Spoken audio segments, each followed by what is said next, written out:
Hello, everybody. Very, very welcome. We're coming towards sadly the end of the holidays, but it's going to get very active very, very soon. And for that, the Irish Freedom Party, we had Ardèche there yesterday in a hotel in Dublin. It went off very smoothly. It's well attended.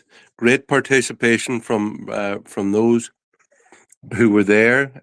We got lots of motions passed, significant stuff on policy, and it's all getting ready for the general election, which we believe will be coming up pretty soon. And you see, just get Dr. Eoin in here. Let's see. Okay. Yeah, it was an eventful week. One significant article I read was about the whole issue of the health service. Dr. Eoin, can you get in yet? Yeah, we'll just let people fill up the room a little bit.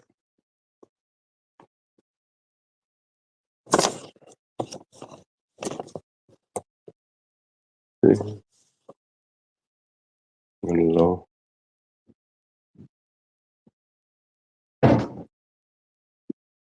Yeah, great. Great. How are you keeping yourself? Good. Been busy. I've been doing a lot of writing, and it's summer holidays here, so the kids are off. My wife is there, so I get to do a bit of work. It's great. Yes. Oh, very good. Very good. You've been in Germany for a few years, haven't you? I have. The time is flying by. I've been here now since I came over in 2008 fully, and I'm unusual in that I didn't come over to for work or anything like that. I came for love. I came for my wife. So it's unusual in that sense. And but I was also happy to leave at that time. You know what Ireland was like during the boom years. I was pretty disenchanted and disgusted with the way the country was.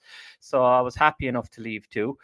And I did try to come back then, and I found myself interesting. You talk about the nurses there. Teachers had it the very same. I found myself very much locked out of returning to Ireland, and that was a shame. That I attempted to come back a couple of times. I actually did 2 interviews. One was for a vice principalship, and one was for a lectureship.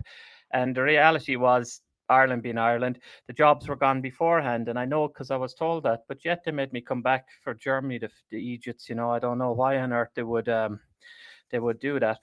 But one of them was gone because they hired a partner of the principal, and the second one was gone because gender quotas. I missed out on a gender quota because that was the time when they were really making them up after a court case was brought against NUI Galway. And I was told by a woman, interestingly, an older woman, who had told me that it was the best interview of the day by far. I'm a strong interviewer, and I had the best record. That was because I was able to see on paper that I was the only one. Published and lecturing and blah, blah, blah. And so it was a shoe-in, on paper, but I just got unlucky, And so it is interesting there. You're bringing up people who are locked out. Now, they'd be locked out for different reasons, of course, but it's a real problem. It's an awful problem, and we're losing out an awful lot of talent in Ireland. Well, I believe just there this week, the paper headline was, I believe it's 10,000 teachers. But the Irish Ireland is short 10,000 qualified teachers, and they're taking in people who aren't qualified at all. When I left, this is amazing. When I left, right, I was freshly minted teacher. I had come back for a year just to tack on the teaching degree kind of onto the master's or whatnot, so I'd be useful in the world. And when I left, there was, I believe, 1 full-time position in my entire field in the entire of the country. That's how tight things were back then. So for me, it's blowing my mind to hear that they can't fill spaces for teachers. But of course, it's for different reasons. What teacher on a teacher's wage can now afford to live in Ireland? Who can afford to come back with their family? So if you think about, let's just say I'm going to uproot my life and come back there tomorrow, which I would love to do. But if I do, and I get a job in the Midlands, far away from family and whatnot, so I can't, we can't go, don't have the safety net of going in with the family if we have to for a while. my wife wouldn't have a job, so she would have to go looking. We would be a one-income family for how long? Where it's an awful risk. Like, how are you going to afford?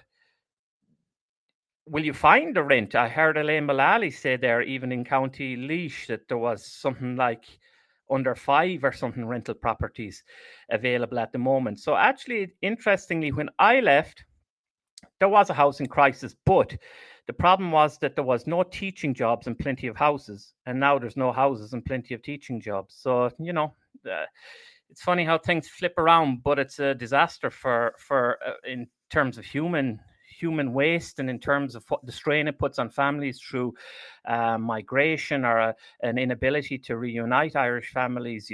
It's this is the real human cost of decades and generations and government after government of incompetence. Sad. Well, one of the aspects that came up was Ireland's problem isn't simply the numbers and mass immigration and the loss of security, and Irish streets being less safe, and our villages and towns being less safe than they were previously because there's so many unvetted males coming in, but also the problem of emigration related to the fact that the jobs don't pay enough, that young people cannot afford to get a house, or even in occasions find an apartment to rent out. Now, you're saying there in Laois, that's a problem. I know in Donegal, there's very few to rent out between the whole mass immigration thing and also the mica houses. Right. Massive problem there in Donegal, that people cannot find a house to rent, or they can't afford to pay for it. So our young people are drifting off to Canada and Australia and UK in vast numbers. And you actually, was yourself, you came across there during a week experience of, was it meeting a builder, a plaster, who was back in Ireland, wanted to get a job, stay here, work as a builder, but he simply couldn't afford a house, so he went off to Australia. That's right, yeah. Well, you see, a lot of people too, Ireland is funny, our relationship with migration, because a lot of, the reality is that when you leave, the door slams behind you. The government doesn't give a damn about you. A lot of people still have this 80s idea of the Irish centres all around the world, like, and that they're rip-roaring places of Irish ceolágus crack. They're not. Largely they don't exist anymore. There's no support. Yeah, you can go to the Irish pub, and everybody obviously does at the start when they're finding their way abroad. But once you're gone, and the government is happy to have you gone. It's always been that way, because for Ireland, immigration was always a release valve, for a poor economy or for economic failures. So the thing about that is that once you've gone and set yourself up and managed to survive or managed to get by, and especially if you're in a job where you've invested a lot of years studying, and you think, oh man, I escaped nothing at home to go out here and build up a life for myself. Then when you come, to come back home, it's a massive risk. And it's not just a risk either just in terms of, will I find a place to rent? Will I have enough money? It's a massive risk professionally. If things don't work out, you're going to, you have to have something set up first and foremost before you come back, or you're going to have a gap in your CV. And in a lot of professions, that'll ruin you. You just can't have it. But there is a fear. A lot of these people, you see, they've put in a lot of hard work. They've, at university, then whatever work experience they've got. And, it's not, a lot of these jobs aren't just kind of pick up jobs. Like often said, there's some, I would love to be something like a hairdresser. I'd love to have a practical skill like that, because everyone needs their hair cut everywhere in the world. To some degree, teaching is like that, but it's always because they're publicly paid. They come in waves. They come in eras of famine and great need, as we're seeing in Ireland right now. What I'm saying is that there's a sense that everyone emigrates and they fecht off for a better life. That's not true, And there's a sense that, look, they'll only come back if we give them X, Y, and Z.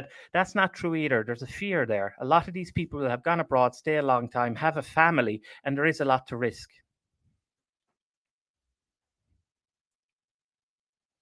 Thing about it, it's very difficult to come back, and that's what really we must examine. It's not just about Yeah, encouraging and helping young people who want to come home to come home. Like, there's problems even if they want to insure a car.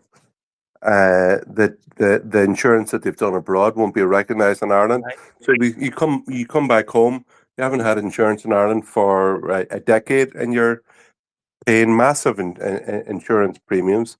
Uh, but the whole thing, even about I was looking, there was a very good article on Grip there during the week about the health service, because we often hear the argument for immigration that if it wasn't for immigration into Ireland, the Irish health HSE would collapse.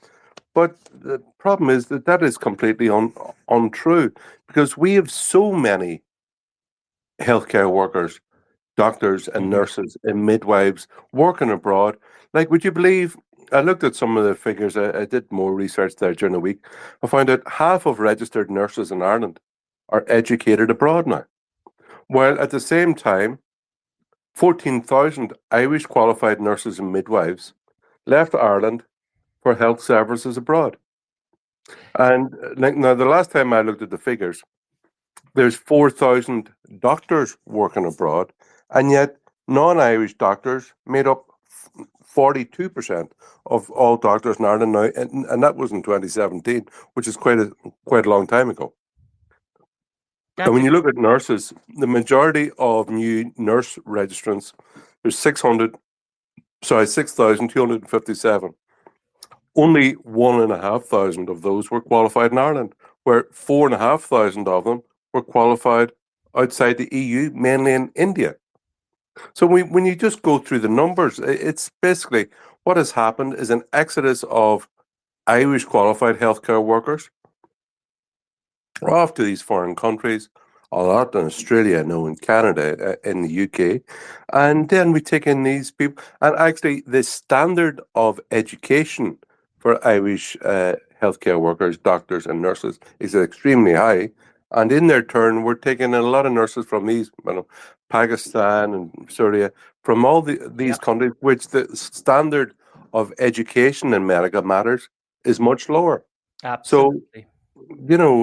and then there's the safety concerns of, well, is this doctor, is he qualified, and are his qualifications as good as an Mm. Irish qualified doctor? In many cases, that's not the case.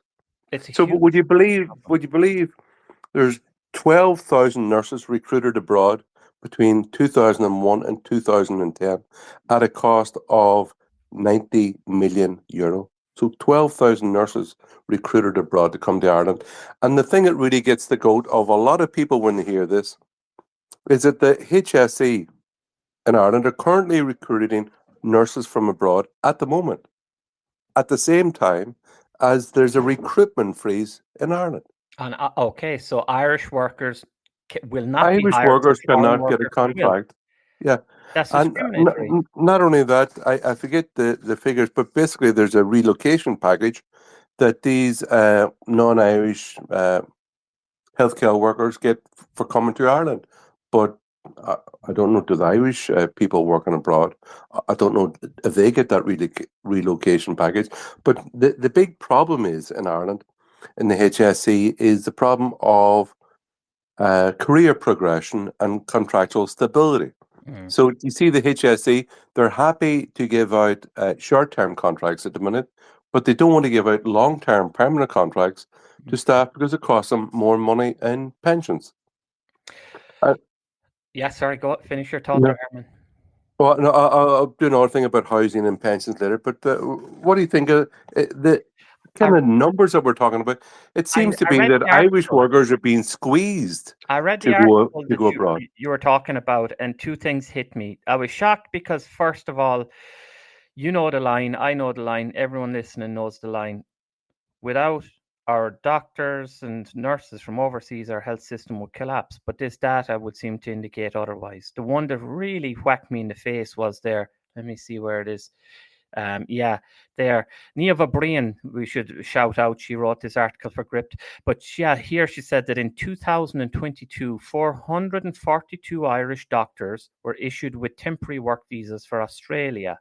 This is a significant number of doctors compared with the total that Ireland trains each year, which is 725. So we're sending off more than half of our doctors in 2022, even though we have how many overseas, and as you said, still being recruited overseas doctors. How does this make any sense? If you get talking to the doctors who've gone abroad, they'd simply say, "Look, the contracts are much better over here. The money's better. The hours are better. I have a better lifestyle. I can go to Australia. I have a very outdoor life. We can go and have a swim in the ocean before I go to work." And like a lot of these young doctors and nurses abroad, they would love to come home to Ireland. They would love to live beside their family, bring up their families in Ireland, but they simply can't afford it. They don't have that progression, those permanent contracts, which are well enough paid to justify them staying in here on kind of temporary contracts, low pay, long hours. They can get a much better lifestyle and opportunity abroad. And yet at the same time, we're bringing in some instances at least, sub qualified healthcare workers to work in Ireland under temporary contracts, and the absolute gall of the state to continue to recruit foreign educated nurses and doctors from abroad at the same time while there's a recruitment freeze in Ireland is beyond belief. Like, you know, so we've got to say that a large part of the part of our policy coming into the next election is to bring our children home. Everybody remembers the photographs. I think it was about 250 nurses over there in Sydney. We had a photograph in various cities there in Australia. Give us a reason to come home. All the nurses, give us all they want is an opportunity to have a permanent job, a contract in the job in which they're qualified, of course, that they're committed to, that they want to do, but all they want is an opportunity to get a well-paid job with a decent contract that they can get a house, they can raise their family and be happy. And we could see there during the COVID lockdown, which was enforced stupidly, crazily by the government, that many Irish healthcare workers working abroad volunteered to come back and help out in Ireland. And I think there's thousands volunteered to come back, and many did come back to help out. But as far as I remember off the top of my head, it's only about 50 people were actually taken on to help out in this time of national healthcare crisis, which is amazing. So the will was there, and and the desire was there, but they just weren't given the reason. I think, see, I'm more than humble enough to admit that, you know, they get far.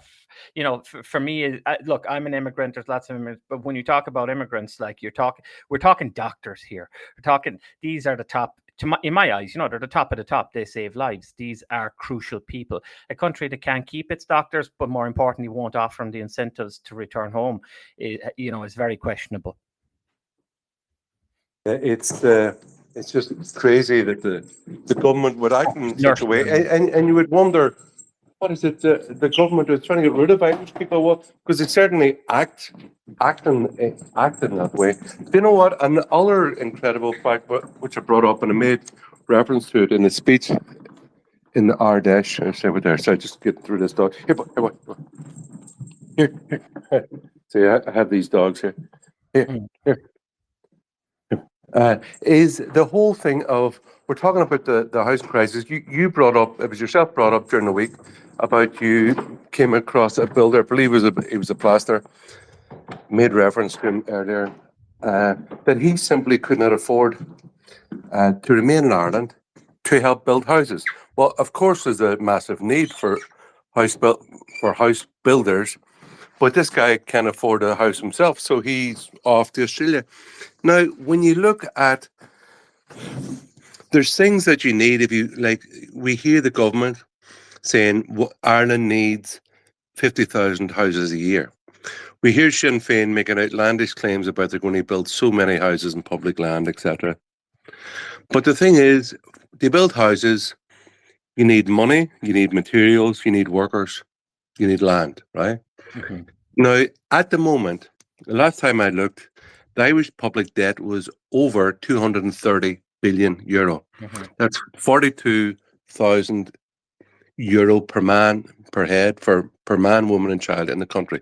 So Ireland, I believe, is the third most heavily and publicly indebted country in the world. So all this stuff about Ireland's got this high GDP and we're wealthy, super wealthy, I believe is baloney, which is pumped out by Fianna Fáil, Fine Gael, and of course all the left wing parties. They're all wanting. They basically they rely on promising people free stuff, free money. Or Putting it this on the big credit lie. card. Yeah, put it on the credit card. It's all going to fall from the money tree. No one has to work. It's all fine. But I met someone there during the weekend, and they were telling me that, would you believe, the public pension liability of the state, right, which is not included in that in those accounts, right, because it's a pay-as-you-go pension. It's our children who will be paying off this debt, not ourselves, right?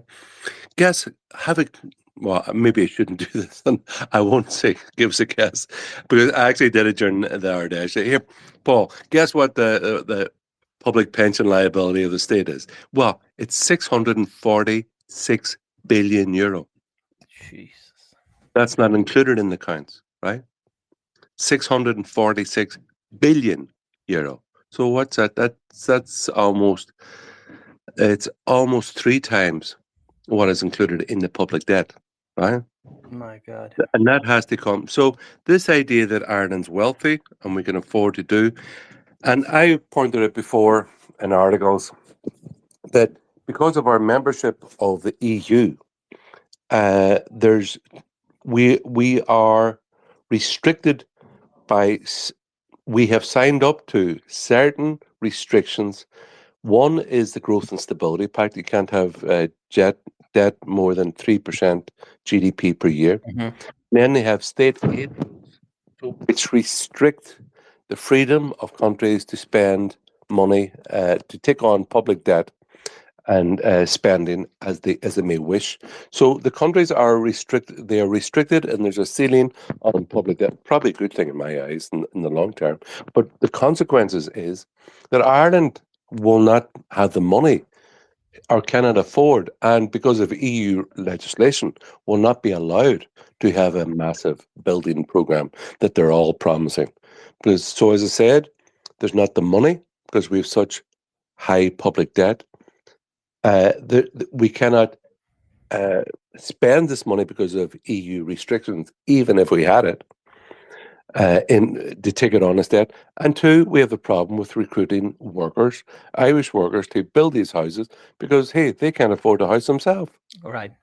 So, and as that is going on, where the Irish government, like Roderick O'Gorman a few years ago, we all know the famous tweet in seven languages that come all ye from all over.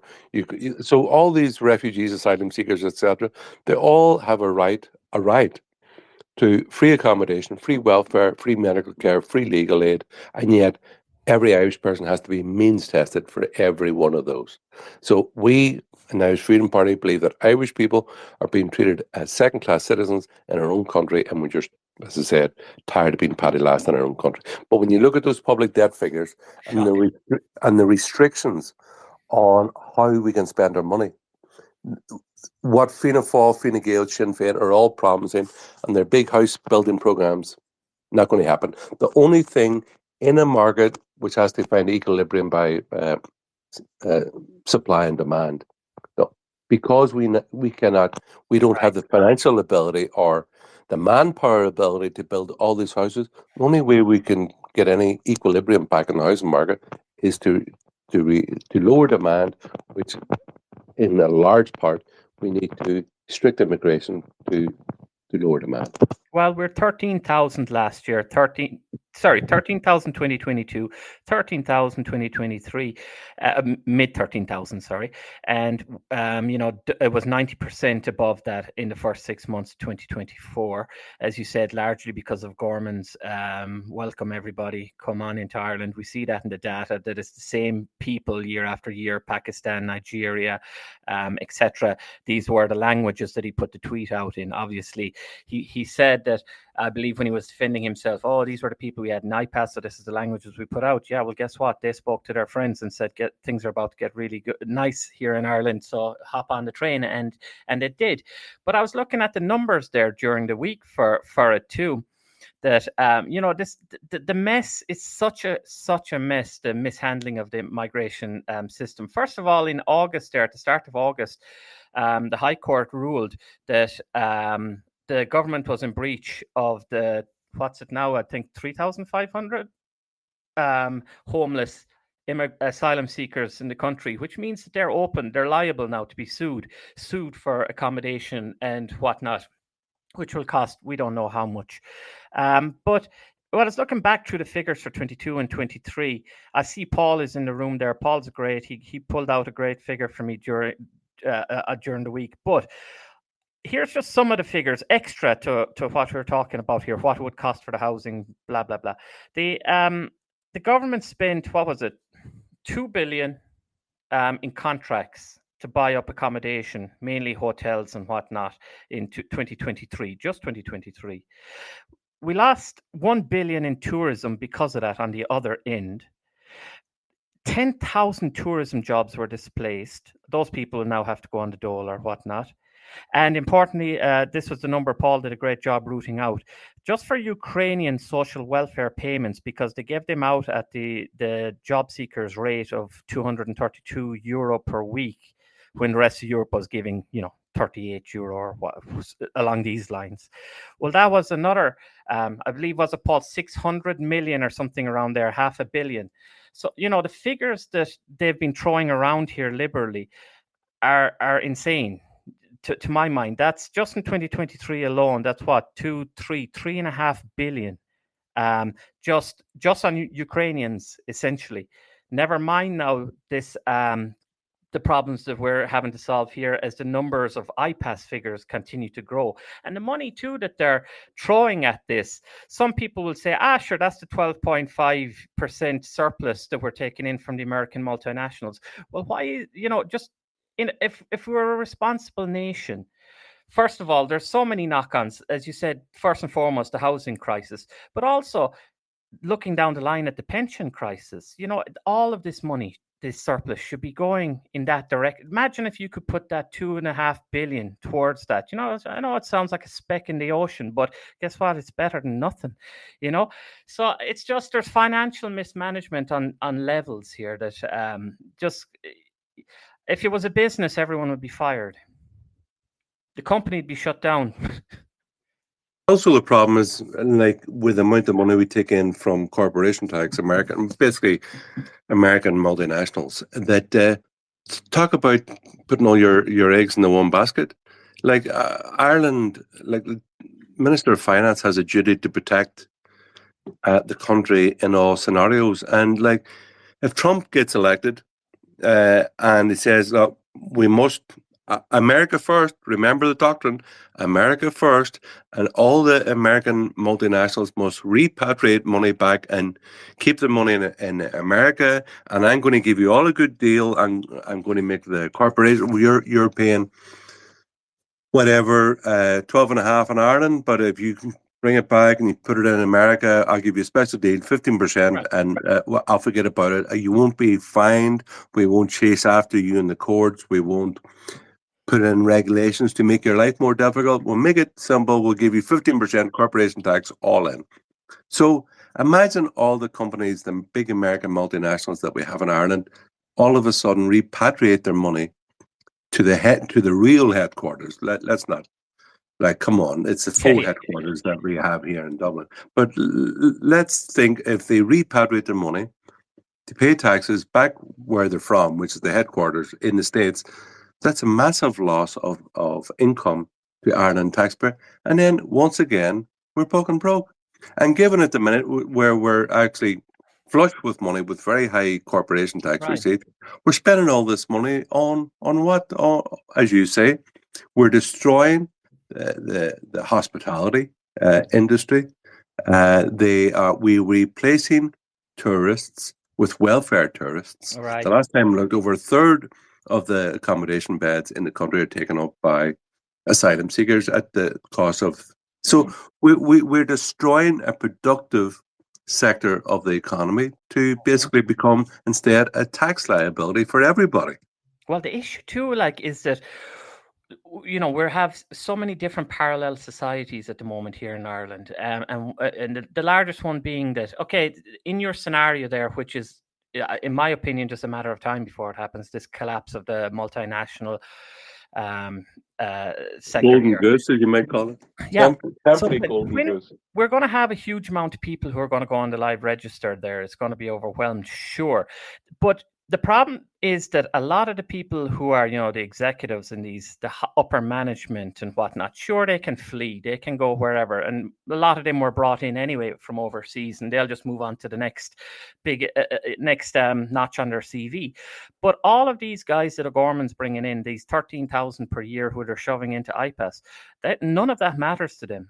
None of it does not matter how broke this country is, because they don't care, and they don't have to care, because they're protected. And as we saw there by this ruling in the High Court, which protected their human rights, that it doesn't matter how bad things get in Ireland, that Ireland is now stuck with these people. It's one thing when you have the multinationals and a lot of workers coming in there, obviously too much because we're at 22%, but a lot of them would leave in a worst case scenario. But the government's people aren't going anywhere, and it's going to be a massive financial burden when things go south. Yeah, because at the minute they're getting everything for free, and then, as you say, at a time of massive unemployment, it's so we're basically in a scenario at the minute where Irish people getting up to go to work, to pay taxes, to give the government, who hand this money over to services, public services for non-Irish nationals, foreigners basically, as our children who can't afford a house, who don't get good contracts, are basically emigrating abroad. And that's just a double get a whammy kick in the teeth for Irish people. So I think, like, long term, look, we have to plan for the future. We have to plan for when times turn rough in economic terms, and we have to look after, number one, we have to help in every way the SMEs, Irish Indigenous industry, SMEs, where people have a buy-in to Ireland. At the minute, multinational corporations, when their profits go down, when Ireland, for example, for change in tax rates or regulation or whatever, which can also be made by the EU as by the Irish government, right? They will get up and leave overnight and go off to Indonesia or Poland or wherever they make more money, and they will happily leave Ireland destitute. Well, they do it to make profits, and when they don't make profits, they go elsewhere. That's the law of life and the economic law of the jungle. And that's fair enough, I suppose. But we should do everything within our power to help, to encourage, to incentivize, to reward work and enterprise, and especially to encourage SMEs in Ireland, that they have a buy-in, they have a loyalty to Ireland, and even when the time gets tough, that they will remain in Ireland, the workforce, the headquarters, etc. And this whole thing about replacing tourists with welfare tourists, it's just unbelievable. I think that I see the guy down in Kerry. Was there 600 restaurants? Yeah, that's their estimated Shut last month. Yeah, was it to do with the VAT they were saying? We just have to. Can't we just be? I said in the speech there in Ardèche yesterday that we're not looking for the gilding of the lily. We're not looking at Ireland some kind of utopia. We're only looking for the very basics, very, very basics of a functioning state where our children have a decent chance of getting a job, of being able to afford a house, and living in an area and streets and villages and cities which are safe. They can walk around, they can go and do their sport and meet their friends, go to the pub, meet their friends, have a social life, have a chance of a job, a house, eventually getting married, having children and bringing up their children in Ireland. That's what we're working for. Most functioning states around the world can do that. Why can't we state exactly that Ireland, the Irish state, is for the benefit of Irish people? And we're not here to be the hole in the parliament to provide free stuff for anybody who can afford a Ryanair fare to land in Dublin. I just because you're talking there about going from tourism destinations to asylum destinations, basically, I came across something this week. You just put it in my mind there that was quite sad, if you ask me. And I think if more Irish people realised that, they would be incredibly angry. Was that first and foremost, most people welcomed Ukrainians with open arms. It was a time of crisis in 2022. Say, like Merkel versus Schaffendas, yeah, we can do it. All right. People were saying, we'll put them up for a bit and then they'll be going back home. Everything will be rosy. So, but the statistics were bleak, because I looked down the West Coast and two things. So they pushed out all the migrants to these tourism hotspots, all the way down from Donegal down to Kerry. And it was quite shocking is that it only came out in 2024 when they did a review of 2023 that of how many tourism jobs were lost. In case after case, when I was looking down the list, what was terrible to see, first of all, you see all these hoteliers were made a new class overnight. They were paid way so far over the odds that they became millionaires, while all of the ancillary businesses dried up, all the tours, all of the pubs, all of the restaurants, blah blah blah. But what was very sad and very poignant to me was when I looked, and it showed that in case after case, it was an almost exact match that the number of people that were put into the iPass hotels, all in these tourist destinations, in many cases, they matched exactly the amount of Irish people who were put out of tourism jobs. And it just struck me that, that's not correct. That's not right. However, we were told it was temporary. But what's happened now, you see, is that they've now phased out the Ukrainians and they've phased in O'Gorman's people, which will be never ending. So what's happening, is that they're pushing out, and this is what happened in Dundrum, for example. That they had in Tipperary, where they had, 270 Ukrainians or something like that in a village of 250, and they started. They were told that you would be given back to the village after X amount of time, and then only to be told after, no, hey, switcheroo, and we're going to put in, the unvetted male men, and that's what's happening too all down along the West Coast. So it's a desperate betrayal, first and foremost, that these people who gave up so much willingly were then shafted. But it is, it's. Do you know what? I have a great example of that in Carrow. You said about the west of Ireland there. I was in Carrow, spoke there during the European election. There's a guy, PJ O'Flaherty, and our Irish Freedom Party candidate, Dawn McMahon, was there as well. What happened was that Irish people were renting apartments there, up from the school there in Carrow Row.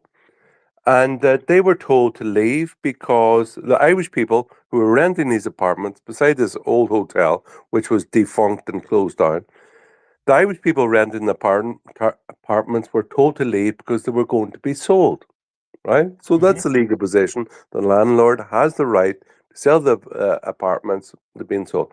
See, so they were ejected from these apartments. And what happened is the hotel, which up until that point had been done up, as you say, the hoteliers were offered huge amounts of money. This thing was actually defunct, was done up to take in Ukrainians. Ukrainians were moved into the apartments where Irish people had been previously. And then the kind of rundown hotel, which had taken in the Ukrainians at the top of the hill, then that was iPass. Right, that's what's So happening. Right, that's what happened, and you can imagine that the local people are very angry.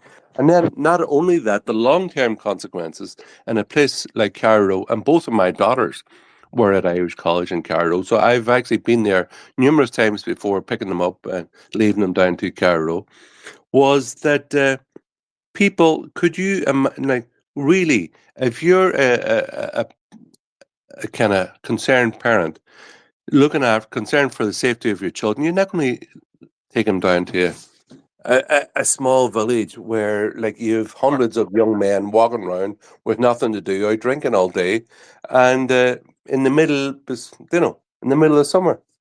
That's So exactly the point. people would be afraid of doing that, and they themselves like there's because as I said, replacing tourists with welfare tourists, Yes. that these people like there's a lack of bed space in there, so parents even want the, as I remember my parents doing, coming down, visiting, staying there. I used to go to Donegal and Garda Hark, and my parents, many parents would come from Belfast and stuff.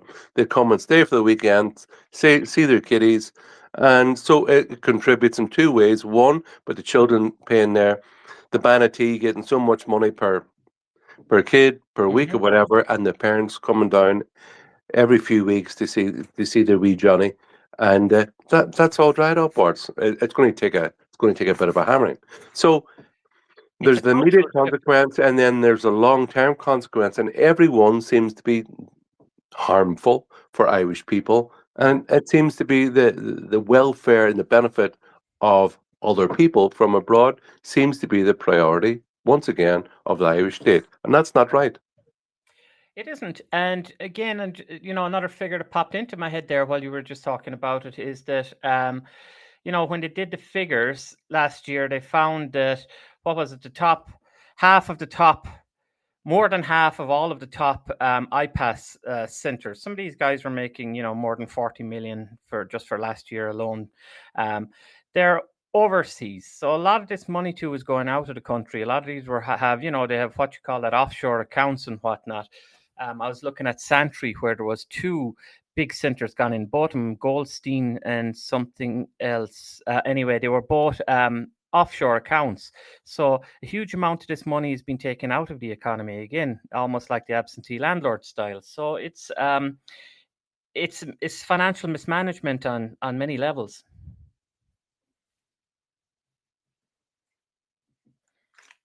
The political consequence of that is I wouldn't be surprised. Let's take, for example, Bandy McEnany, the former Monaghan manager. Uh, there, him and his family, I think it's 14 members of family, have made 130 million euro between them, right? Wow. They've been given contracts. And, like, do you think that buys political influence? Like, just asking that as it's more a rhetorical question at this stage, isn't it? Do you think you can have political influence with 130 million? Of course you can. You're making well, I won't say, I spoke in Ballybay in County Monaghan there. Was it last summer? Of course, there was comments came from the head of, I believe it was Cavan County Council. Some of these Fine Gael politicians made comments about Hermann Kelly, Irish Freedom Party. It wouldn't surprise me one iota if there was a kind of speculating there was a beneficial relationship between high value millionaires and local politicians. It's hardly beyond the realms of possibility or Well, probability. if you've just been made a millionaire overnight, and this insane lottery of what's going on with these hotels, at the very least, who are you likely to vote for in the next election? I saw that down in County Clare, with the guys who are the most vocal advocates of, and they can spin any migration. First it was Ukrainians, and now IPAS, and they're spinning. White is his name. He owns the Hydro, and he owns the Imperial, and he owns the Burren Castle Hotel, 3 hotels in Lisdoonvarna, sorry. Leased all of them out to the state, made obscene money. And he's only one of a couple, because they're all gone down there, all the hotels. And again, he's out and putting forward his best foot propaganda wise. He's in the Clare Champion and whatnot every other week, championing the government's migration policies.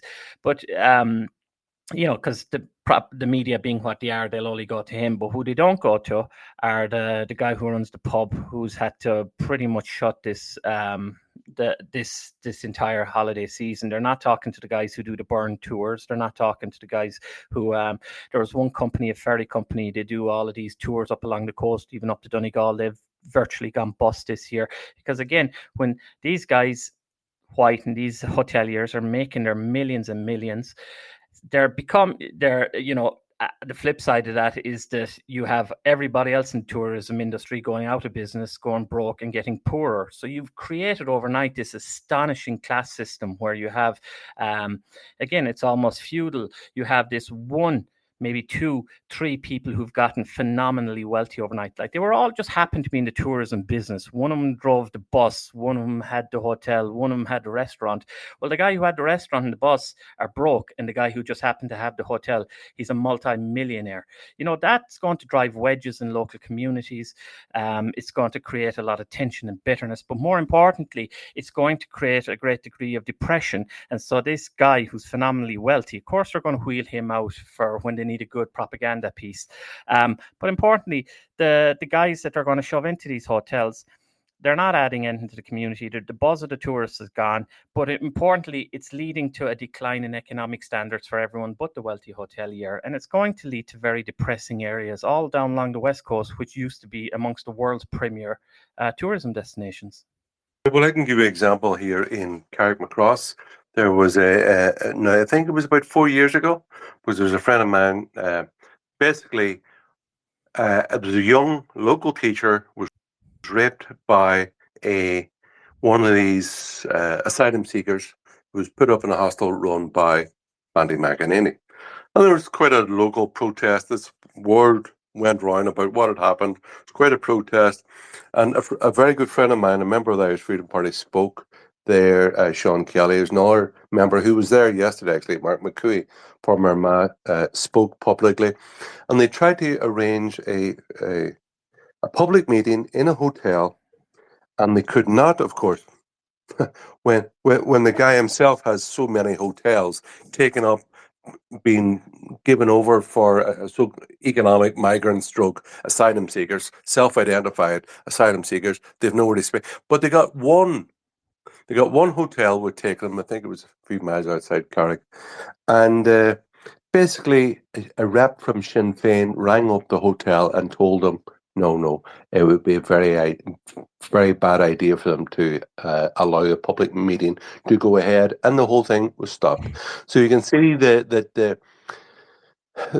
a large number of Irish people are going out to work to pay taxes to fund their own demise for the government to kick them in the face. And the fat cats, I said before, the whole immigration, and you know what? The left, the self-loathing left, they are the useful idiots for the vulture funds and these big multinational corporations who want cheap labor and fill in. Like they are like the advance guard, or they say that they're socialists and they're for the workers, but really they're for the Bandy McEnanys and the Vulture Fund, who just want more bodies, tax funded bodies coming in to fatten, like literally the fat cats. That's who benefits, and ordinary Irish people who go to work, we're the losers. And the whole thing, that whole economic cycle, has to be completely reversed. Yep. Is anybody listening? Anybody like to come in, give us a few thoughts on any of the issues we were talking about? Don't be shy. While people are lining up there, I would like to, Herman, what do you think of this in Canada, where they've brought in, I believe now, unless I'm totally wrong, I'm sure someone will correct me, but they brought in a policy, or are thinking of bringing a policy to give Canadians first preference over house ownership or buying houses. I look at that. I think that, because sure we want, and I look at how that could be expanded to jobs as well. Of course, we want a meritocracy, but I think, for example, that you get a meritocracy within your own nation, meaning the meritocracy is a meritocracy amongst Irish. Like, so, for example, thinking of what you were talking about earlier, should a government have an Irish first preference that extends to the Irish overseas for any job, for any house, etc., etc.?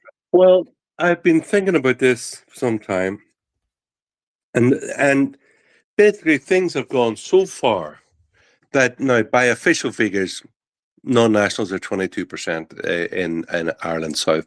Now, I'm sure it's much higher than that. The CSOs do not No. reflect people with no who do not benefit from putting in a census form. Simply won't do it, right? Especially if you come from Eastern Europe and you have a culture which is to distrust the government anyway. But like, if you think of why shouldn't we make it that Irish, like this is Ireland, Ireland's for the Irish people.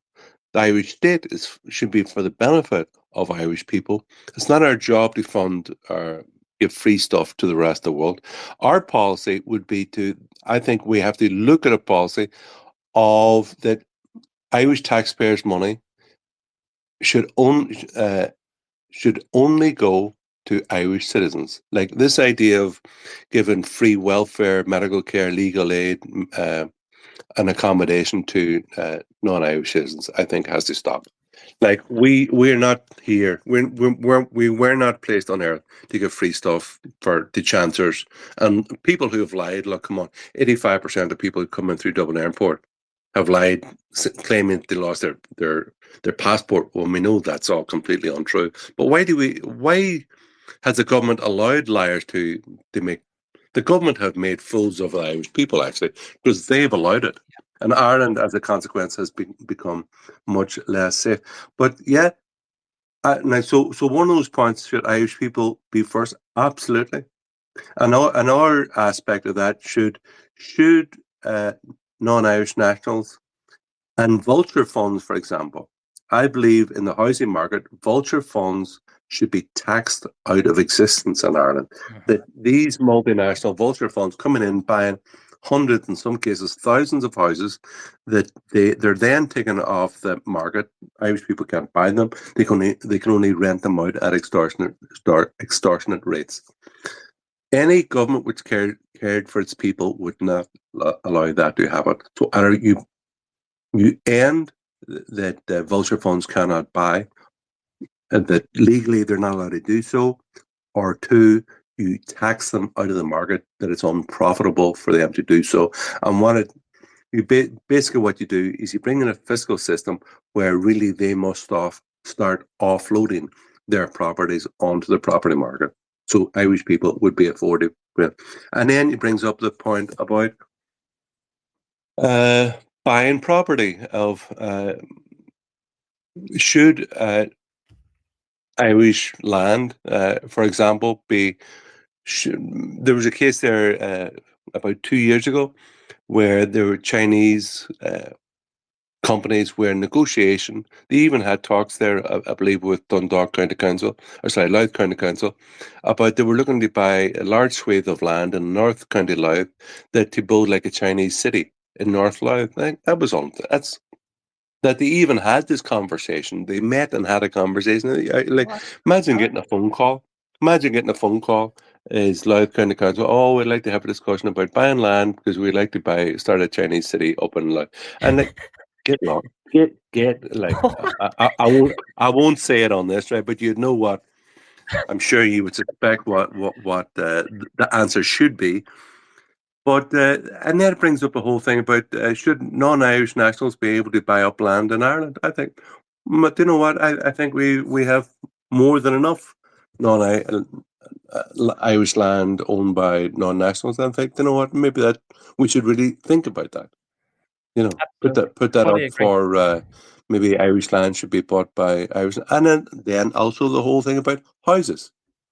Irish land and houses in Ireland. Now, if they're here working, they have a work permit, they're here on a temporary basis, and they have to rent a place, no problem at all. Rent away the Irish can do. But to buy a property, it basically ties them down to Ireland, doesn't it? So maybe if we want to stop the actually precipitous fall of Ireland towards a situation in which Irish people become a minority in our own country, maybe we should look at prohibiting foreigners buying up houses in Ireland and buying land in Ireland. And certainly, we've got to stop giving taxpayers' money to non-Irish citizens, because otherwise we're just, we're paying for our own death wish, really. Absolutely. Anyone speaking there? I'm not on as co-host, so I can't see you, unfortunately, and I can't let anyone on. So you can be managing that there in the background, Herman.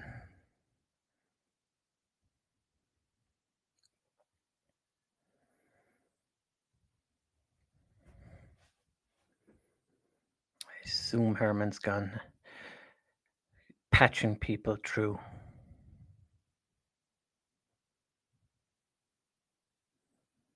Personally, I think it's a good idea for any government. I mean, this should go across any party lines, and this is something that ideologically goes across all party lines, is that obviously you should take care of your own people first, and any surplus people you need to bring in should be rare. First and foremost, because bringing people in to fill jobs is either a sign of greed, that is, you're attracting overseas multinationals through tax breaks, or it's a sign of incompetence. That meaning that you haven't aligned your education system with the needs of the local economy. So obviously you should be putting, in my opinion, anyone who isn't, the meritocracy extends to the Irish first and foremost, and then anyone outside back of the queue. And that should also be then logically the case for housing as well. I don't see that as being an infringement on any open market, because the idea that it's an infringement on any open market is just that if you're looking at the open market being the world instead of being your nation. And of course, that's part of what's happening right now, is that deleting they're trying to erode national boundaries and give people the sense that an Irish person shouldn't have this the right of employment, housing, etc., ahead of somebody from outside. They're meant to believe that somebody from Papua New Guinea applying for a teaching job alongside you is normal. It's not normal, and obviously the Irish person should be given that first and foremost. You gone feeding the dogs, Herman? No, absolutely. No, I'm still here. No, it's true. This is Ireland. Ireland belongs to the Irish people. The Irish state should be for the benefit of the Irish people, and that we have priority in jobs, in housing, and that we shouldn't be forced to go to work to pay taxes to give free stuff to foreigners.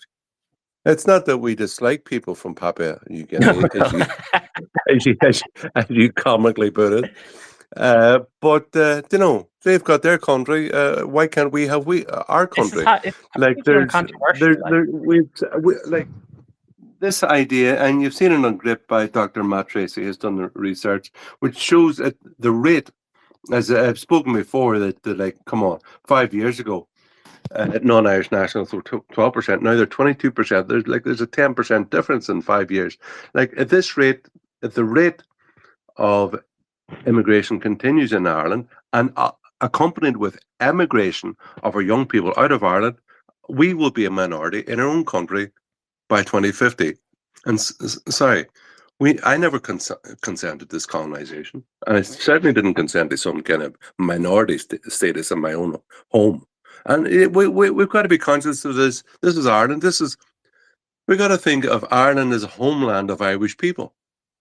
This is our home. 70 million Irish people, or people with Irish parentage, grandparentage, those with some Irish lineage living abroad.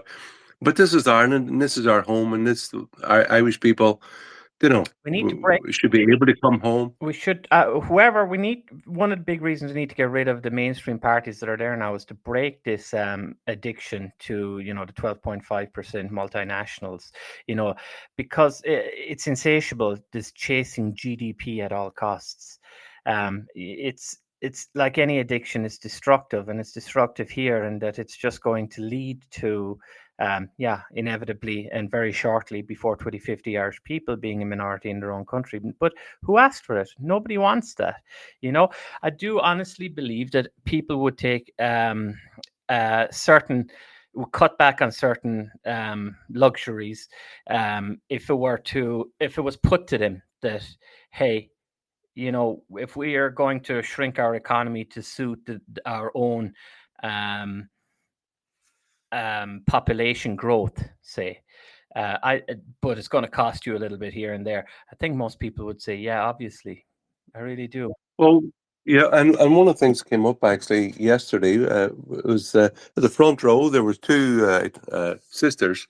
One's a doctor, the other one's a tax consultant. Both extremely highly qualified. But one of them brought up the issue of both are married, both have kids. Both one of them brought up the issue of the EU push policy of tax individualization, which meant the discrimination of against women who wanted to stay at home, look after their kids, and basically penalised families of in which only one spouse worked.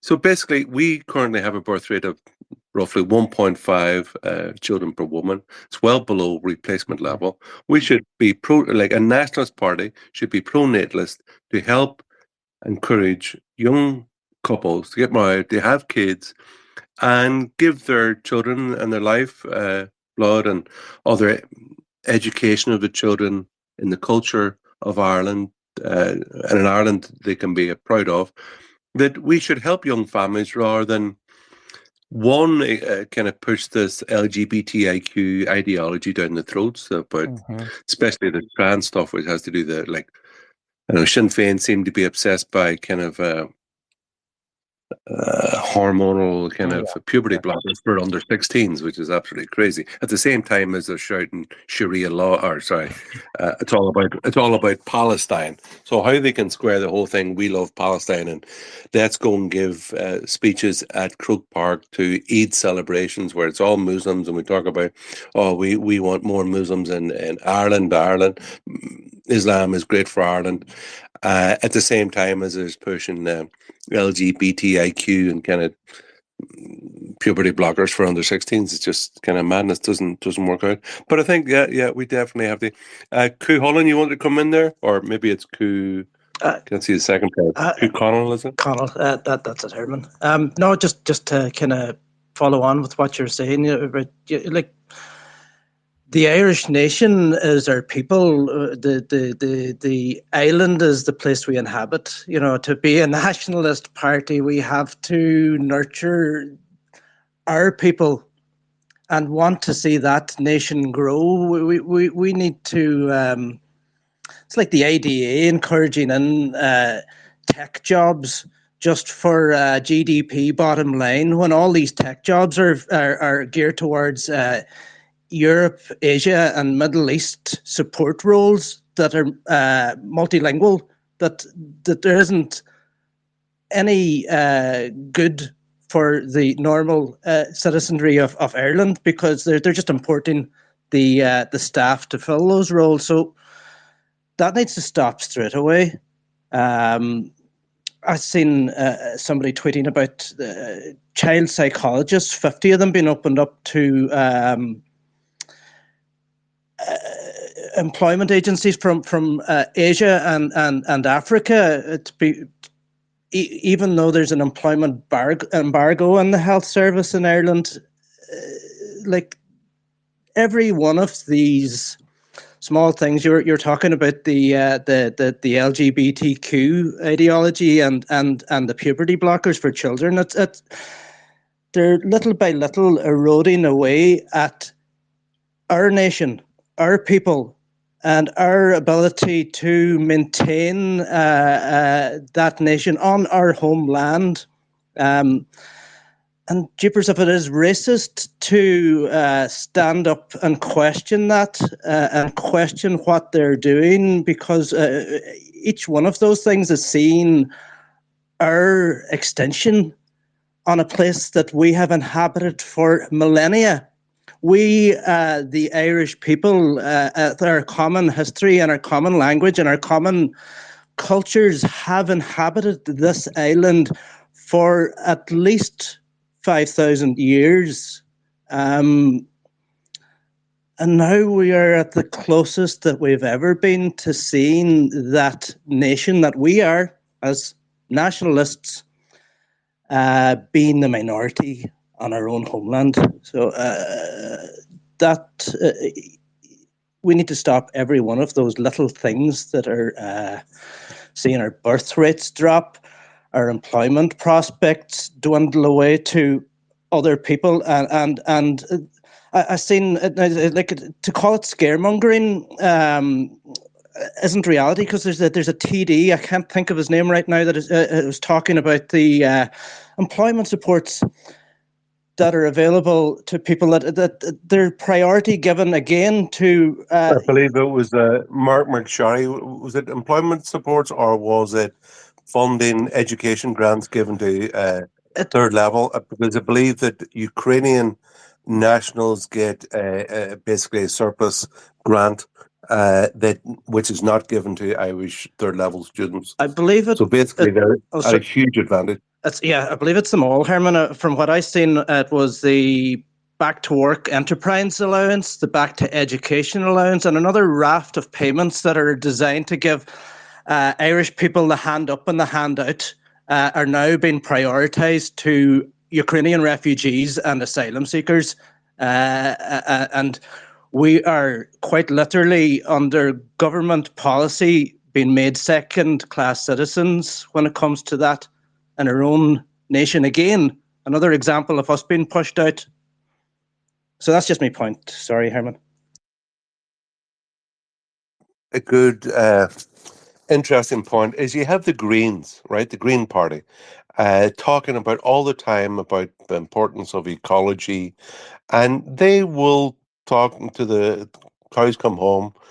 Kind of use an agricultural kind of analogy. They're about the invasive species, right? So they will go on about a grey squirrel coming from America, wherever it is, coming into Europe and coming in and displacing the native red squirrel, right? And they go on about our species example and the importance of stopping the displacement of native species by invasive species.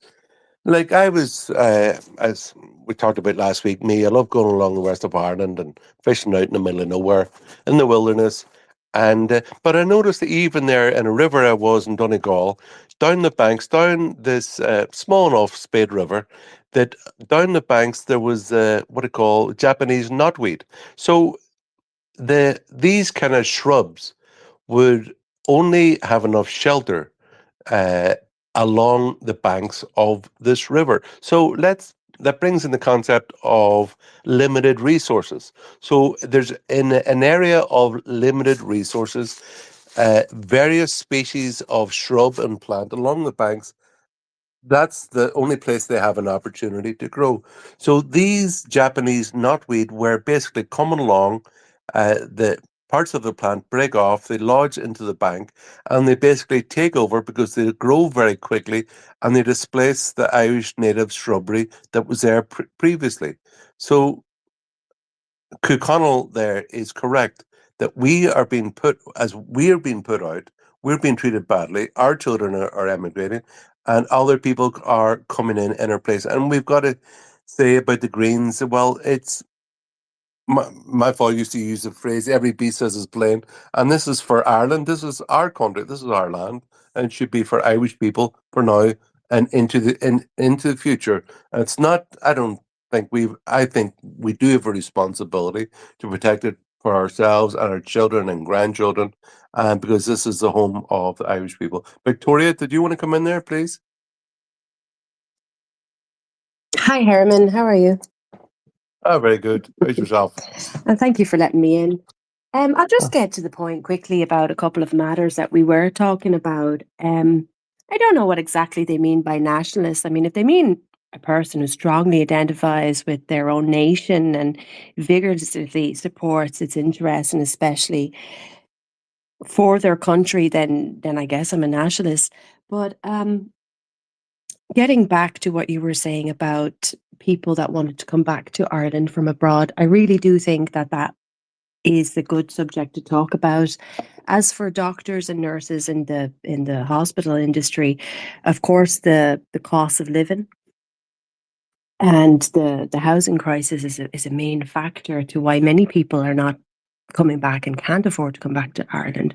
One of these people, obviously, even some family members that I have that are patriots and love their country and from the heart, speaking from the heart, cannot come back to Ireland because of the housing crisis, aka cartel, because of these vulture funds, because of what's going on, the corruption in Ireland. So I know we have to be politically correct, but we're in our own country. This is our land. This is air.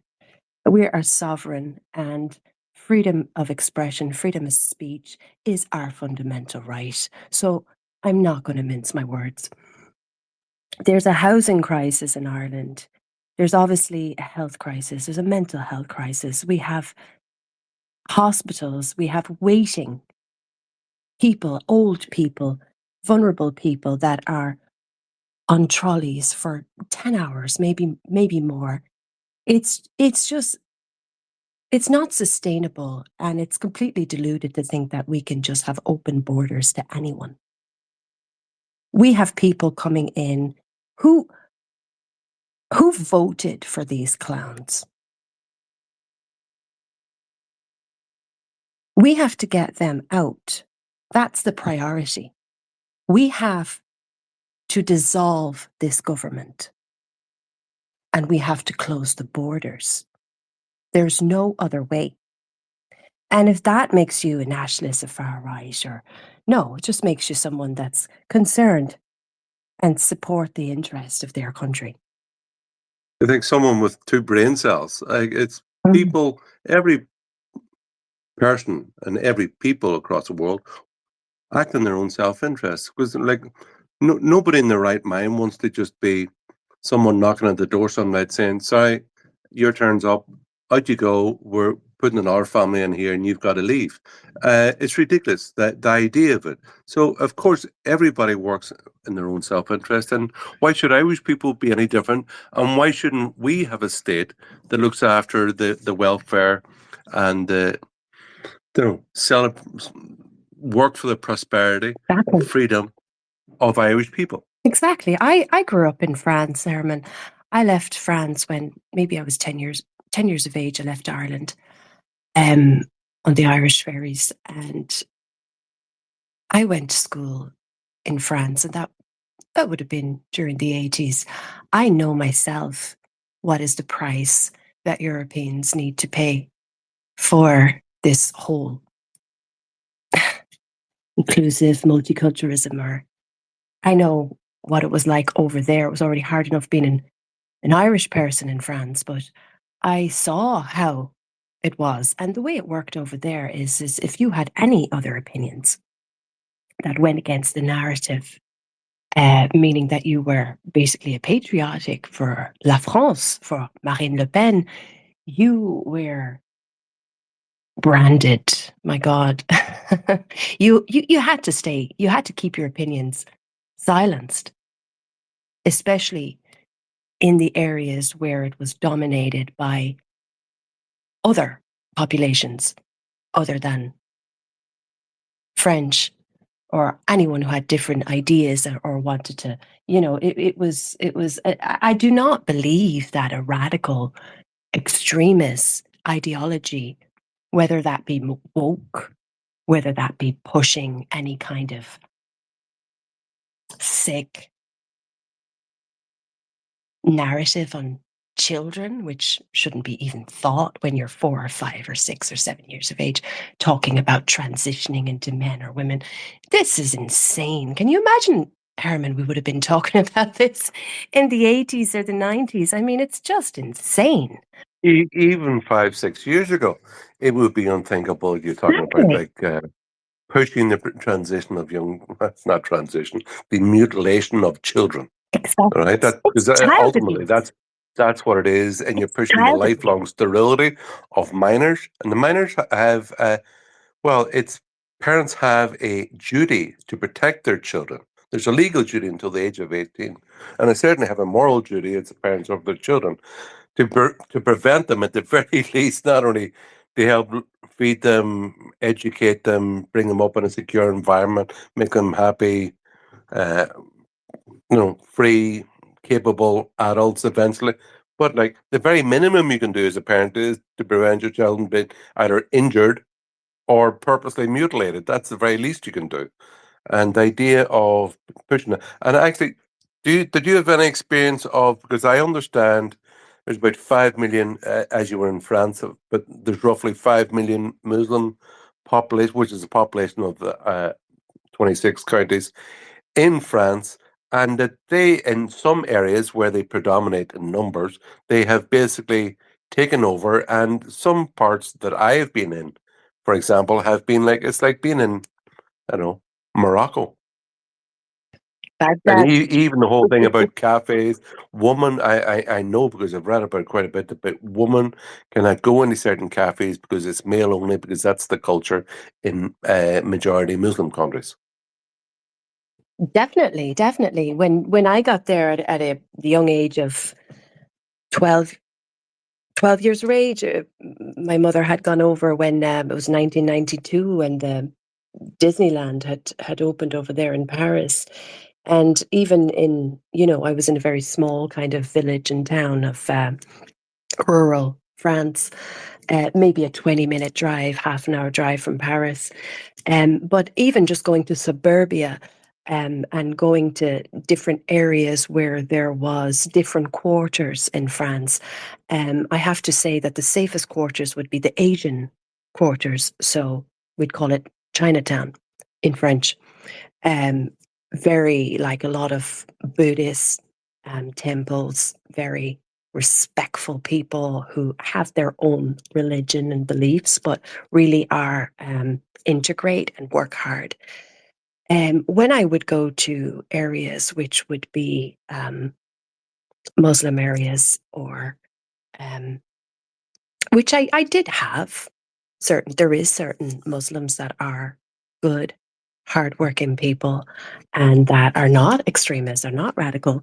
But when I did go to certain areas that as a woman, I would know the code. So the code would be, wear a little bit of makeup, but not too much. Put my hair in a way where, don't be too, which we all should be decent, really, we should all be walking around. But this was a little bit more. This was going to certain areas where I would make sure that I was a little bit more covered than usual. And living over in France, as I did myself for maybe 25 years, I completely stopped wearing skirts, wearing dresses, because otherwise I would be constantly followed. And I it was remember, scary. It was sorry scary. to break in, Victoria, was this happened in France, and also there was a French journalist did a documentary simply walking around the streets of Brussels on her own with a camera fixed back in front, and the number of catcalls and like abuse and being touched and stuff just walking along the street was unbelievable. I know there's cases that, as I mentioned there, cafes with a lot of men from the Maghreb, Muslim men from the Maghreb, basically women are excluded. And I think the Front National or Marine Le Pen party was looking to introduce laws to stop that woman being excluded from areas like that. But do you That's think there that where Muslim culture predominates, there has also been a rash over the last number of years of Islamic inspired attempts at murder, or not just attempts, murders. Like, I was there in Brussels when they had the Brussels bombing, they had the Bataclan, they had the Nice, where the big lorry went along it's not the, what do you call it, not the beachfront at Nice there, Was that mowed down a large number of 2016, people. Herman? I think I Yeah, remember that. Yeah. yeah. And just there this week, we had in Germany, for example, we had a Syrian uh, guy shouting Allah Akbar. So it was an Islamic inspired Syrian asylum seeker in Germany. They were celebrating the 650th anniversary of, I believe, Solinger town in Germany. 3 people were stabbed, And then, now this person got into Germany claiming to be an asylum, but it was, what do you call them, ISIS basically, who claimed that he was a member acting on their behalf. And it really calls into question the kind of wisdom of taking large numbers of unvetted males into our country. We don't know their name, their country of origin. Do they have a criminal record? Are they Islamic? Are they from a culture which is compatible with Irish culture, Irish values, Exactly. Irish way of life? And if they're not, if it's not safe, they simply shouldn't be allowed to be here. What's your views on that? Exactly. Like, just to make it short, when I was in France, I have met some Muslims. I have met some Arabic or Black people that were from that religion that were Muslim, but weren't radical. They were basically drinking. They were, but then you had the other ones that they call it haram. So basically, for them, drinking anything Western is evil and it has to be demolished. And so you would sometimes find these people that would, it's like nearly a mental illness. It's like a cult. But the other ones that were not that way, I cannot say that, I haven't met some Muslims that are not that way, that are happy to just go to their mosque or pray at home or be peaceful people and read their Quran. But the problem is the radicals. And we cannot continue to put our head in the sand like ostriches in Europe just because we're afraid of being mean, just because we have to be politically correct. We can't continue that while people are being stabbed, while women are being raped, while children are being killed. This is insane. We have to recognize that there is an issue with radical Islam. There is. I know it myself. Now, am I saying that all Muslims are radical? No, they're not. There's some very good Muslims that want peace, that are maybe reading the Quran and don't want to harm anybody. But what about the other percentage, which is not unrecognizable? We can't ignore that there is a huge percentage of them that are dangerous, that are a threat. And why would they want to stab people when some of them have told me, myself as a Christian woman, I've asked them, I haven't always been, don't want to bring religion into this. I respect everyone's views, whether you believe in God, whether you don't believe in God. Now, coming back to Christ, coming back to my religion, after being in France, which is predominantly very atheist and was probably easy to take over for the Muslims. There's so many mosques over there. And, listening to the Muslims, so many of them have tried to, while I was living over there in my 25 years, convert me and tell me, why don't you just become Muslim? And I would say to them, no, I'm born, Catholic and Christian. And I grew up with the whole scandal of the Catholics and white man is evil and, the source of all evil. And, just because, listen, the tree, the source, let's say, is the tree, just because there's a couple of bad apples, which were maybe some bad nuns and some bad priests, doesn't make the whole tree and the roots bad. Unfortunately, evil has infiltrated religions and different domains. But that doesn't mean it's all bad.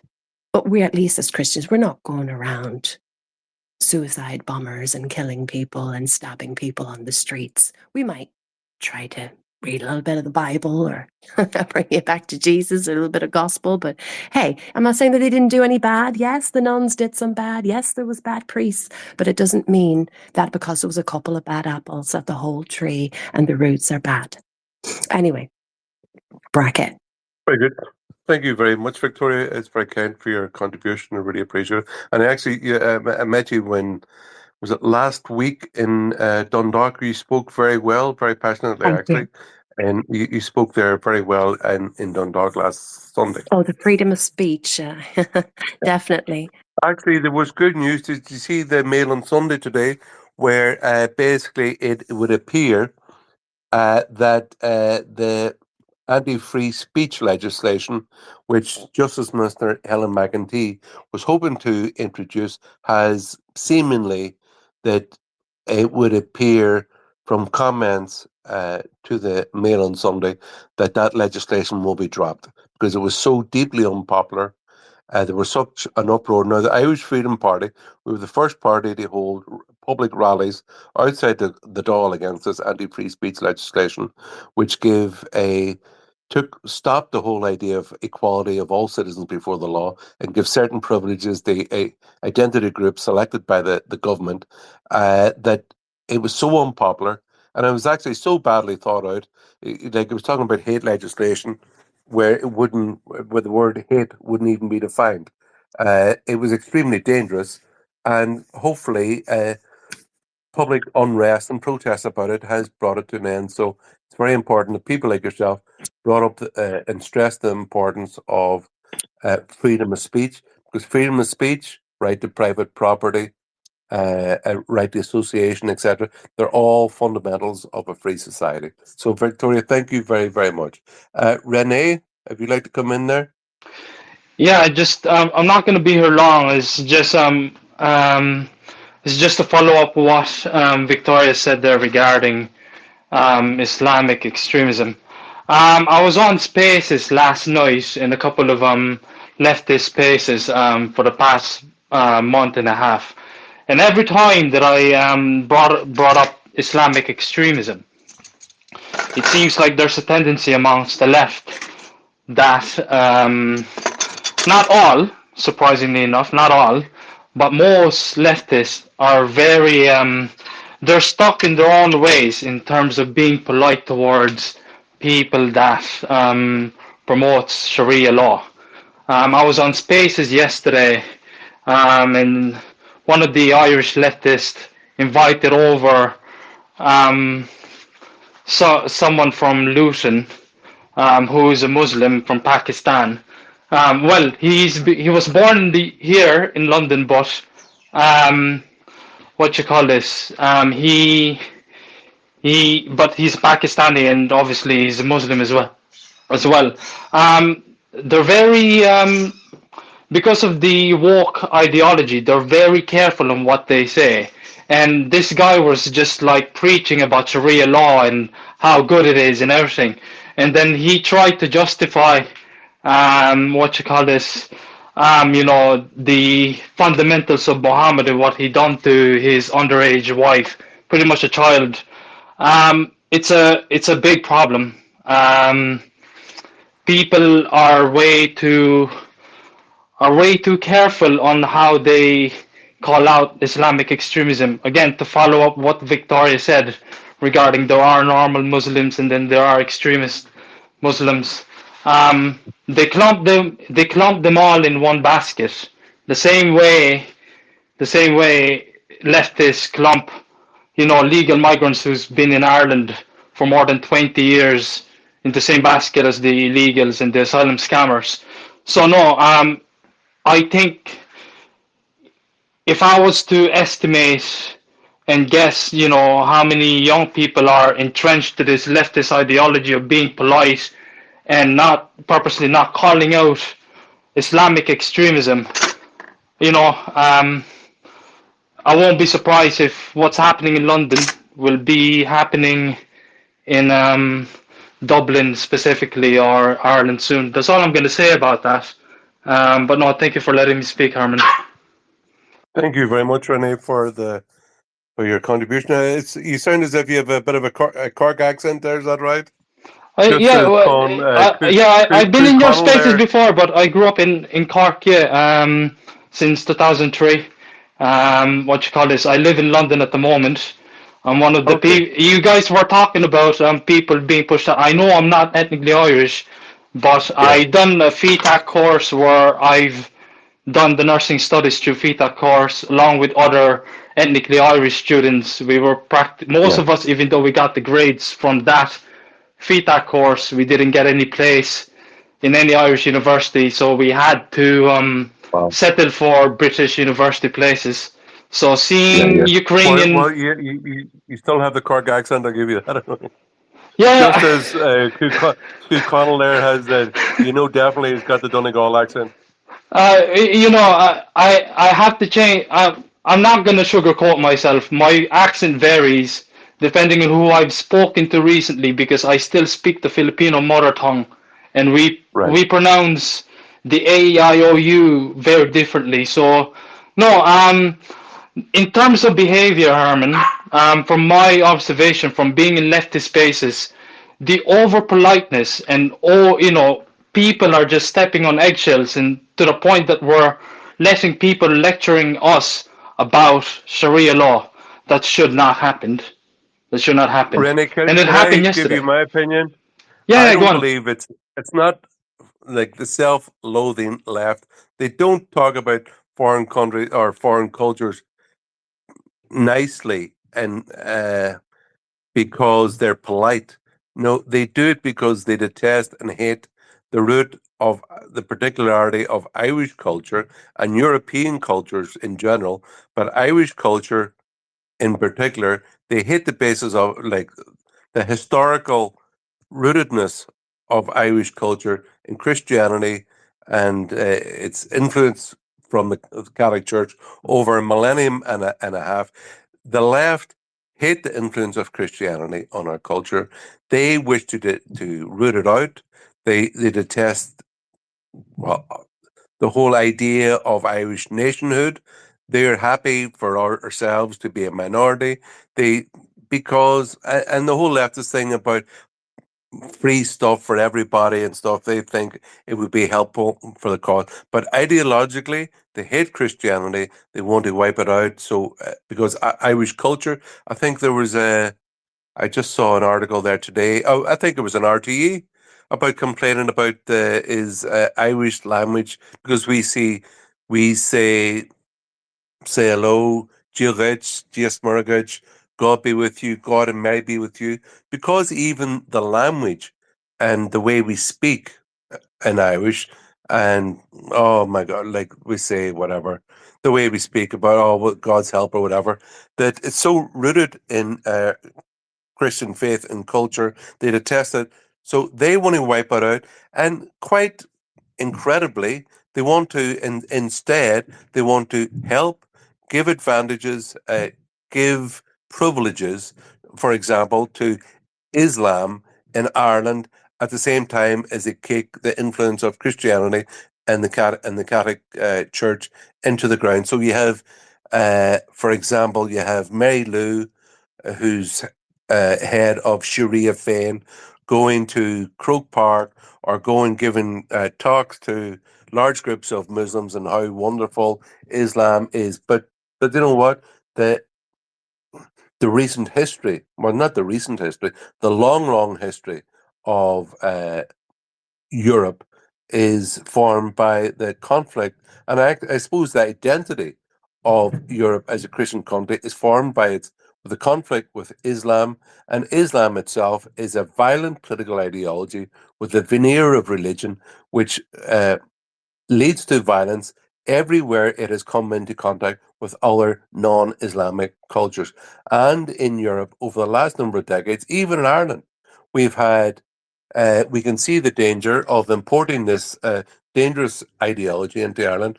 We've had in Sligo, Joseph planning, decapitating and castrating two gay men in Sligo. We had the example up in Dundalk. We've had numerous other examples of Islamic terrorism. We can see it virtually every day in Sweden, in Germany, in Italy, France, etc. So we just have to say, you know what? It's not a very who's going to open the door and let an Alsatian into the house, which is hungry and aggressive? It's not a very good idea. So I think we have to do the same when it comes to Islam as well. So there's some. Is it Reaver? Is it Reaver Leo? If we can come in. He's gone. Renee, come ahead. Yeah. So just the last bit. So whatever you said there, Herman, when it comes to some Islamic extremists wants to reform, Western countries that they deem that they want to change. It's already well documented here in the UK. Like, There's a lot of imams, specifically a very recent one, who's been arrested for you know, facilitating and instructing, I think homegrown. Amjad Chowdhury. I think he's not just Yeah, arrested, but yeah, also he was jailed for life. yeah. He 20, has 25 encouraged years. Yeah, and when facilitated Islamic terrorism for decades in the UK, and he was allowed to walk around and freely yeah. lecture these people for decades. Finally, at last, he's been convicted. No, that this is the thing. I've been speaking to my other Muslim colleagues about this guy, and one of my Somalian Muslim colleague in hospital, she was talking about the time that she used to live in Luton. So again, this is coming back from what Victoria said. There are normal Muslims, they are extremists. She complained to me about when the time that she was in Luton, certain small group of certain Pakistani groups not even in the mosque, outside a certain area in Luton, where Muslim women they're very protective. It's almost like a protective of a certain area in Luton, where they are very exclusionary. Pakistanis only. And when I tried to point this out to this, Muslim Pakistani that I was in spaces with last night, and the other times that I was in spaces, in leftist spaces, he just refuses to answer. He just refuses to answer because even when I point out, I don't exactly know, I don't want to know about it, but I pointed out that there are at least 7 interpretations of Quran, and at least one of those interpretations lands on the extremist side. I tried to be reasonable with him, and then he just won't answer. It's like I asked him, how could you prevent people from reading the Quran in that extremist, interpretation amongst the 7 interpretations? I don't exactly know what it is, nor I want to, but I know the fact that there are multiple interpretations of it, and people can land on that interpretation. He won't fucking answer me, excuse my language, and it's really annoying. And yeah, he started talking about propping up Sharia law like it's a good thing. It's not. It was spin last night, but that's all I'm going to say. I don't want to take over the time, but no, thank you very much for letting me Very good. speak, No, Herman. thank you very much. But no, thank Thank you you very very much. I much. just want to inform people the overcorrect political correctness and politeness. It will be the detriment of you know people in Ireland, the UK, and the rest of Europe. Um, you know, and I just want people to let them know about that. This political Very good. correctness is not. It's not good. Yeah, It's not good. th- thank you very much, Renee. It's very kind of you. And do you know what? I don't think it's politeness. I think political correctness is woke ideology.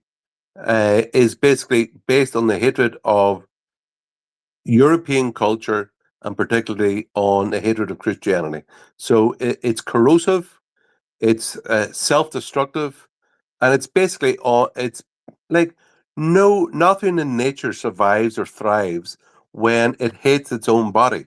So it's like nothing in nature. Like the first thing you do is you must love yourself. If you're going to be a happy person, if you're going to feed yourself, get strong, you have to love yourself. You have to take care of yourself.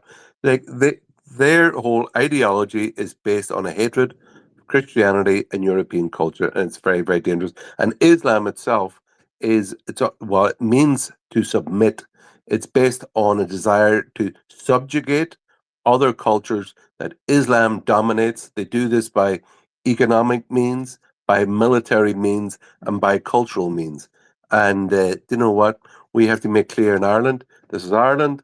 Ireland belongs to the Irish people. This is our culture. Don't bring your foreign culture and try to impose it here. And do not try to demographically take over our country as you're doing, because they're coming in. They have a very high birth rate. You can see it there in Dundalk up by St. Nicholas Church there. You can see it. Lots of Somalians with women in hijabs. We've had Lisa Smith there, who's been infected by this Islamic ideology, has gone off to murder people or like teach people, educate other Islamic people to murder people in Syria. And you know what? It's not safe. It's not good, and we don't need it. Brandon, if you like to come in there, give us your views. Hello from America. I'm one of these people that probably would like to come back someday to Ireland, but I don't know. I see it getting so much worse, and we're having the same problems here in Oregon, the state that I'm from. The government is giving foreigners, asylum seekers, whatever you want to call them, $30,000 to buy a home. That program's not available to Americans. So, it's getting really bad. Like on the other side of the country in New York, in Little Italy, they've got this beautiful garden, the Elizabeth Street Garden. And that little oasis with its stone statues and pots and all manner of greenery, that's going to be torn down for low-income housing, and low-income housing is going to turn into migrant housing. And I don't know, I see it getting bad everywhere. I see it's, UK and France and over there in Ireland, it's a little worse than it is here, but we're on the same path. So I hope you can stamp it out there, and I hope we can stamp it out here. And that's about all I had to say. Very good, Brandon. Thank you very much for that. Yeah, there's a large, huge Irish diaspora all across the world, America, Australia, UK. Irish people are to be found in Africa and Latin America, a Hurlingham club in Buenos Aires in Argentina. The Irish people, great lovers of Ireland, great lovers of women, have many children. So we should, be conscious of. We have 70 million people of Irish lineage living abroad, and you know what? This is their home. This is Ireland. Belongs to Irish people. This is where Irish people we belong here. It belongs to us, and we should take care of it. Anybody else? The speakers like to come in again? Could I Victoria? say about one thing there, Herman? Yeah, go ahead. Owen, yeah, please. Just from what Victoria and yourself were talking about earlier, something that's notable about the attack here in Germany, this in Solingen there the last few days, where this Syrian migrant killed 3 and 5 seriously wounded. He came into the country in 2022. But the interesting thing that's emerging now is that he was served deportation papers 2 years ago, but he was to go to Bulgaria because Bulgaria was his first point of entry into the EU. That, you'll know, and most people here will think of Michael McNamara's famous clash with McEntee there back in April or so, where he asked her, so he pointed out that there was something like 300 and something take-back requests approved with other EU nations last year, and that 3 were sent back. So these were cases where the other nation had agreed to take back the failed asylum applicant because he came up on Eurodac as being registered in another nation or something like that. And in 3 cases they sent back.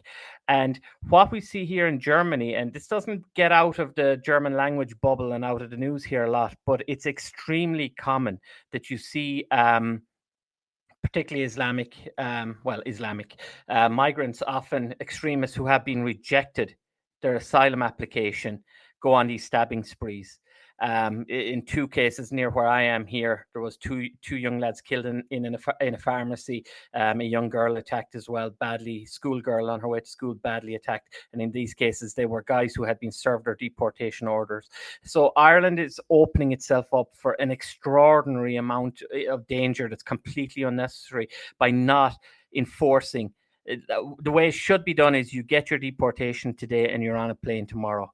Like it should be that quick, because the evidence is now coming in, and this is just, like I say, one of many cases here in Germany of a failed asylum seeker who was served deportation papers, laissez-faire attitude. Victoria will correct my pronunciation, and he was allowed to stay in the nation and carried out this horrific attack. Thank you very much, Owen. Victoria, do you want to come back? Hi, Herman. Well, I think basically we've all covered it. I really don't think that we should beat around the bush or be worried to speak our truth. This is our country. This is our truth, and we are in. There is an issue with ideologies at the moment. We do have the radical Islam. We do have the far left wokeness and ideologies, which are pushing their agenda and their narrative on people. And it just seems that anyone who speaks out against this is branded. We all know what it is, what we're branded. And we just have to keep speaking up against this. We just have to we need to come together. We need to stick together because we all want what's best for Ireland. We're all patriots. We all want what's best for Ireland, and then obviously other European countries want what's best for them. I do remember one Muslim person telling me, a lot of them, there is, like in every religion, there's mental health issues. I do remember in France while I was there, a younger person telling me, in our religion, what we think of other people who are not Muslim is that you are inferior. And I said to him, but I don't understand. I'm Christian. You just said that you believe in Isa, which is Jesus. And he said, yes, but anyone who's not Muslim is going to hell and will burn in hell and is inferior. Like, basically like dogs. We all have seen what they've done to dogs, those countries. So basically, people who would say, "Oh, stop fear mongering and spreading that kind of fear and stuff." Well, when people are being stabbed while walking on the street, when people are being killed, when women, when we see all what is going on, we can continue to delude ourselves and say, "Well, it's not happening," but it is happening. It is happening. Yeah, it's happened, as I'm saying, not just across the European continent, but also in Ireland itself. And this aspect of Islam, the imposition, the constant attempt to impose Sharia law, the constant call to jihad that is evident in Islam, that this goes back to the very origins of Muhammad and his followers and Islam. And I actually put reference there to a very easy to understand series of videos by very well educated man, Dr. Bill Warner, and it's called Political Islam. And there's a large series of videos where it goes through the history of Islam, where it comes into contact with other non Islamic cultures and the constant conflict and violence which flows from that. And we would be naive and we would be remiss and negligent to not be aware of this and not to act on it to protect our culture and to protect the safety of our family and friends against this a political ideology with a veneer of religion which demands, 109 times in the Quran, there's demands for violence against non-Muslims. So I think we have to act on that. Dr. Owen, is there any other topics you'd like to go on to tonight? Or Definitely, I agree with you there. Definitely. We're coming up on the 2-hour mark, Herman. I'd say we won't wear people out, will we? Yeah, I think you're right.